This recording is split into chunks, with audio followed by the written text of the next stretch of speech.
Milling జాప్యంతో 56,000 కోట్ల అప్పులు. Civil సప్లైకి మిల్లర్ల నుంచి 58 లక్షల టన్నుల ధాన్యం పెండింగ్.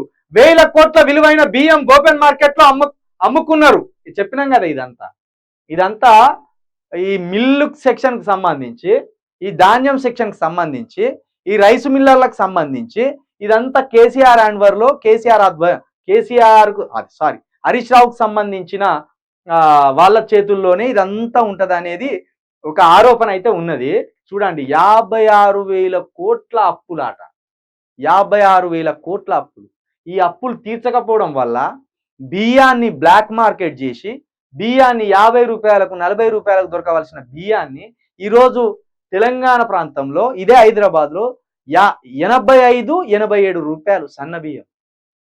20 రోజులు కాలే కాంగ్రెస్ ప్రభుత్వం వచ్చి. వీళ్ళేమో ఇక్కడ బ్లాక్ దందా, ఈ వాళ్ళకి సంబంధించిన గోదాములల్లో నెట్టు కొట్టి పడేస్తారు. నెట్టు కొట్టి పడేసి ఆ బియ్యం దొరికాయి. బియ్యం ఎందుకు దొరుకుతలేవు, బియ్యం కరువు అంటే ఉన్నాయి బియ్యం, కాకపోతే దాన్ని బ్లాక్ చేసి పెట్టింది. ఎక్కువగా అమ్ముకోవాలి. ఎక్కువగా అమ్ముకుంటేనే వీనికి ఈ మిల్లింగ్ జాప్యంతో మిల్లులలో అట్లా పెట్టి ఉంచితే బ్లాక్లో 10 రూపాయలు కాస్త 50 రూపాయలకు అమ్ముకుంటే వాళ్ళ అప్పులు తీరుతాయి. కాబట్టి ఇది కూడా పెద్ద దందా. ఈ దందానంతా బయటికి తీయాలి. మనకు ప్రభుత్వాలు ఉచితాలు ఇవ్వవలసిన అవసరం ఏం లేదు.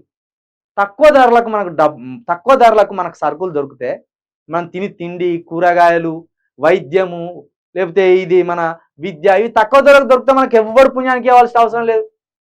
ఈ పీకుడుగాలు మనకు తక్కువ, మనకి పుణ్యానికి ఇవ్వాల్సిన అవసరం ఉన్నది. ఇంకా మన దగ్గర దోసుకోకపోతే అయిపోయా. వీళ్ళు మనం జీవితాన్ని చక్కదిద్దుతారు. కాబట్టి తక్కువ ధరకి ఇస్తే మనం కష్టపోతున్నాం. ఆల్రెడీ చెమట అంతా కారిపోతుంది. మనది చాలా కష్టపడతాం.